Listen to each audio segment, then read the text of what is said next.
ایک انسان وہ ہے کہ جو بنیادی طور پر جذبات سے فیصلہ کرتا ہے. آپ اس کے جذبات کو اپیل کر لیجئے، وہ آپ کی بات مان لے گا. ایک آدمی وہ ہے کہ جو پہلے بات کو سمجھنا چاہتا ہے کہ میری عقل بھی اس بات کو تسلیم کرتی ہے کہ نہیں. بس یہ ڈسٹنکشن ہے. جو شخص چاہتا ہے کہ پہلے سمجھوں پھر مانوں، وہ انٹلیکچوئل ہے، چاہے ان پڑھ ہو. An absolutely illiterate person can be an intellectual and a PhD can be a جذباتی آدمی. PhD ہونے سے کیا ہوگا؟ ایموشنل ہو سکتا ہوں. PhD تو اس نے کی ہے کیمسٹری میں کی ہے، کسی اور میں کی ہے، بہت دیر تک بیٹھا رہا ہے بیچارہ، اور وہ بہت سے اسٹیٹسٹکس جمع کی ہیں، ڈیٹا فراہم کیا، اس کے اوپر کوئی ایک پیپر لکھ دیا، PhD ہو گئی. ضروری نہیں کہ PhD کے اندر کامن سینس بھی ہو. کامن سینس بہت بڑی ریئر سینس ہوتی ہے. It's called common sense but rarely found.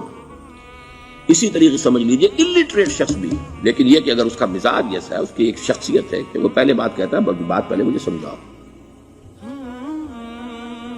وہ انٹلیکٹ سے یو کین اپروچ ہم تھرو ہز انٹلیکٹ.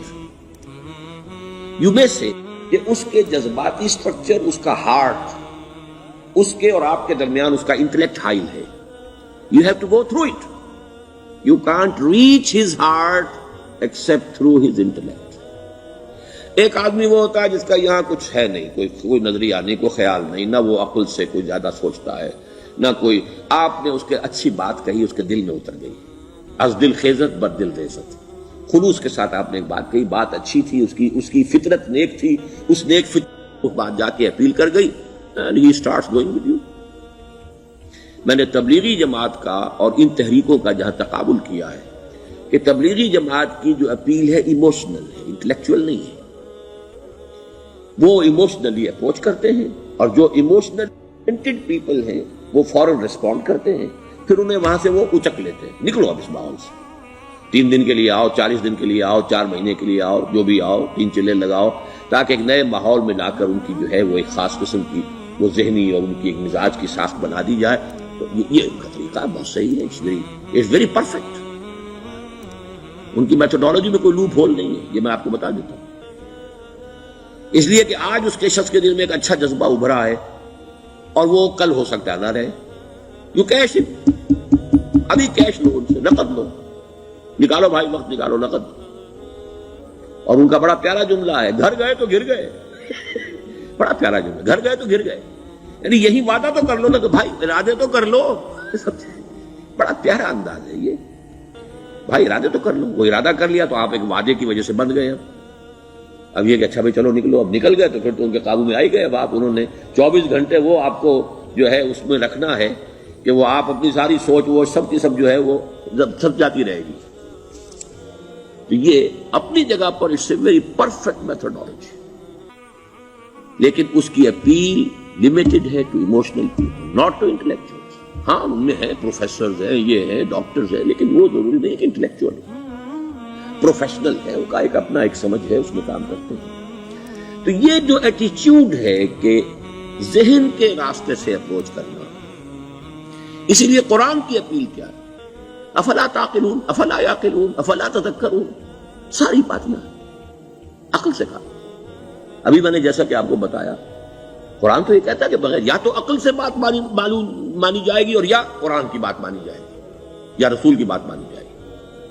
العلم علمان ولا تقف ما ليس لك به علم ان السمع والبصر والفؤاد كل اولئك كان عنه مسؤولا.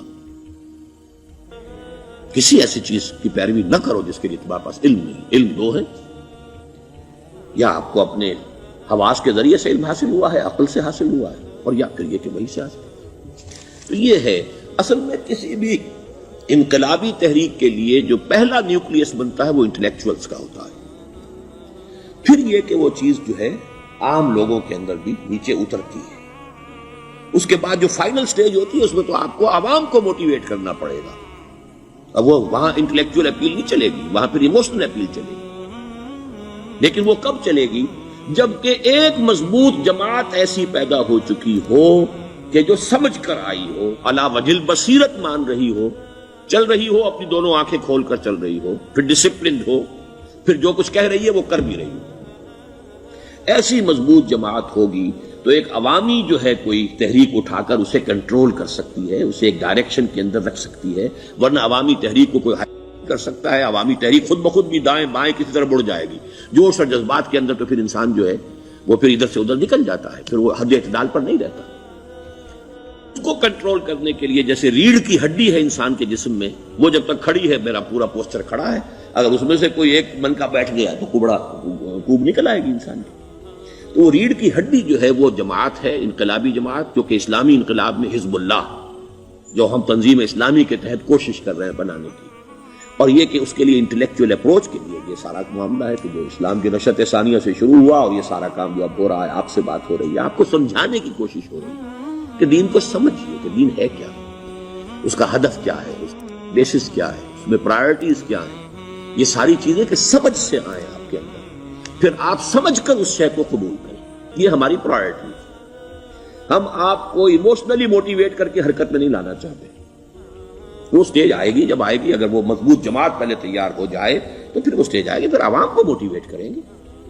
اور اس وقت میں سمجھتا ہوں کہ اگر کوئی ایسی شکل ہمارے ذریعے سے اللہ نے پیدا کر دی تو مجھے یقین ہے کہ تبلیغی جماعت کے لوگوں کی بہت بڑی تعداد جو ہے کھنچ کر آ جائے گی، جیسے ویکیوم میں کوئی چیز کھنچ جاتی ہے۔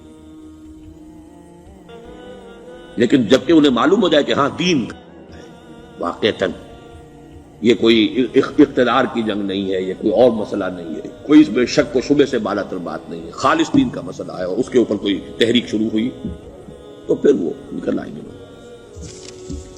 حضور کے زمانے میں بھی سمجھ لیجئے، جیسا کہ میں نے کہا الٹریٹ ہونا اور بات ہے، لیکن یہ کہ انٹلیکچوئل جو ہے وہ اسٹرکچر آف پرسنالٹی ہوتا ہے، انٹلیکچوئل یا ایموشنل۔ یہاں پر ایک جملہ ذرا نوٹ کر لیجئے اگر آپ کے علم میں نہ ہو۔ جبران، خلیل جبران جو ہے یہ ایک عیسائی مصنف تھا، عرب لبنان کا، لیکن بہت بڑا ادیب تھا۔ اس کا ایک جملہ ہے، عقل سے روشنی حاصل کرو لیکن جذبے کے تحت حرکت کرو۔ یعنی عقل سے روشنی حاصل کرو، جانا کدھر ہے، منزل کیا ہے، ہدف کیا ہے، یہ عقل سے طے کرو، یہ جذبات میں طے نہ کرو، یہ تو غلط ہو جائے گا، ڈائریکشن غلط ہو جائے گا۔ لیکن جب طے کر لیا، عقل سے پہچان لیا، دس از دی آئیڈیل، دس از دی گول، یہ میرا مقصود ہے، اب عقل کو ذرا ایک طرف رکھ دو۔ اگر عقل کو رکھے رکھا یہ چلنے ہی نہیں دے گی، یہ کہے گی کہ ذرا سوچو تو صحیح، بیوی بچے ہیں، یہ ہے، گھر بار ہے، یہ عقل تو پھر یہ سکھائے گی۔ عقل کے معنی باندھنے کے ہیں، معلوم ہے آپ، عقل کے معنی باندھنا۔ اقال جو یہ عرب لوگ اپنے سر کے اوپر یہ لگتے ہیں، اقال، یہ کیا تھا اصل میں؟ یہ عرب بدو جب ہوتا تھا، بدو وہ اپنے سر پر ایک رسی باندھ لیتا تھا کہ جہاں کہیں وہ اونٹ سے اترے گا وہ رسی اپنے سر پر سے کھولے گا اور اونٹ کا گھٹنا اس سے باندھ دے گا۔ ایک گھٹنا باندھ دیتا تھا تاکہ اب یہ اونٹ دوڑنے کے قابل نہیں رہا، 3 پاؤں سے اچک اچک کر، ادھر سے کوئی کیکر کا درخت ہے کچھ کھا لے گا، کہیں اور چلا جائے گا، دوڑ تو نہیں سکتا۔ اس رسی کو وہ اقال کہتے تھے۔ اب جب اس نے پھر چلنا ہے، سفر شروع کرنا ہے، وہ رسی اونٹ کے گھٹنے پر سے کھولی اور اپنے سر پر باندھ لی۔ یہ اقال تھا، جو اب یہ سنہری اقال باندھے پھرتے ہیں بادشاہ لوگ۔ That is the basis of their اقال۔ اسی لیے حدیث آتی ہے کہ ایک بدو، ایک عرب باہر سے آئے، اونٹنی کو انہوں نے بغیر باندھے، وہ مسجد نبوی سے باہر حضور نے دیکھا کہ وہ اونٹنی کو انہوں نے باندھا نہیں، اس کا گھٹنا، اور وہ چلے آئے۔ حضور نے پوچھا کہ تم نے اونٹنی کا گھٹنا کیوں نہیں باندھا؟ انہوں نے عرض کیا کہ میں نے اللہ پر توکل کیا۔ تو حضور نے فرمایا یہ غلط ہے، اعقلھا ثم توکل، پہلے اس کو باندھ دو پھر توکل۔ اسباب اور وسائل و ذرائع کا استعمال یہ تم پر لازم ہے، لیکن توکل اس پر نہ کرو، توکل اللہ پر۔ یہ ہے بیسک جو یعنی بیلنسڈ رائے، کہ آپ ایسے بالکل اسباب سے مستغنی ہو جائیں تب بھی غلط بات ہے، آپ you do whatever you can do، لیکن یہ کہ اس کے بعد یہ نہ سمجھو کہ میرے اس کرنے سے کچھ ہو جائے گا، یا میرے وسائل اور ذرائع سے کوئی نتائج نکل آئیں گے، نتیجہ اللہ کے ہاتھ۔ تو اعقلھا ثم توکل، یہ اعقل عقل کے معنی باندھنا، پہلے باندھو اس کو۔ تو اگر چلنے میں تو عقل کو ایک طرف رکھ دو، بے خطر کود پڑا آتش نمرود میں عشق، عقل ہے محو تماشائے لبے بام ابھی۔ عقل تو نہیں اجازت دے سکتی تھی حضرت ابراہیم کو کہ کود جاؤ آگ میں، عقل تو یہی کہتی نا کہ بابا جان خامخواہ دینی ہے، اگر تم اپنے آپ کو بچا لو گے، اس وقت کوئی کوئی ہیلا کر لو، کوئی تھوڑا سا نمرود کی خوشامد کر لو، چھوڑ دے تو پھر اس کے بعد توحید کی دعوت دینا. لیکن یہ کہ زندگی ختم ہو گئی تو توحید کی دعوت کون دے گا؟ عقل تو یہ سکھاتی نا، پٹی پڑھاتی. لیکن بے خطر کود پڑا آتش نمرود میں، عشق عقل ہے محو تماشائے لبے بام ابھی. عقل تو وہیں بیٹھی دیکھ رہی ہے کہ یہ کیا کیا اس نے، یہ جمپڈ، یہ شوڈ ناٹ ہیو جمپڈ. تو عقل سے روشنی حاصل کرو، ڈائریکشن کیا ہے، گول کیا ہے، جانا کیا ہے، یہ طے کرو عقل سے. اس میں جذبات کو دخل نہ آنے دو، اور جب چلنا ہے تو اب عقل کو طے کر کے رکھ دو اور اب جذبے کے تحت حرکت کرو. بہت عمدہ جملہ ہے. دین کی بات پھیلانا صدقہ جاریہ ہے. ثواب کی نیت سے ویڈیو کو شیئر ضرور کیجیے. جزاک اللہ.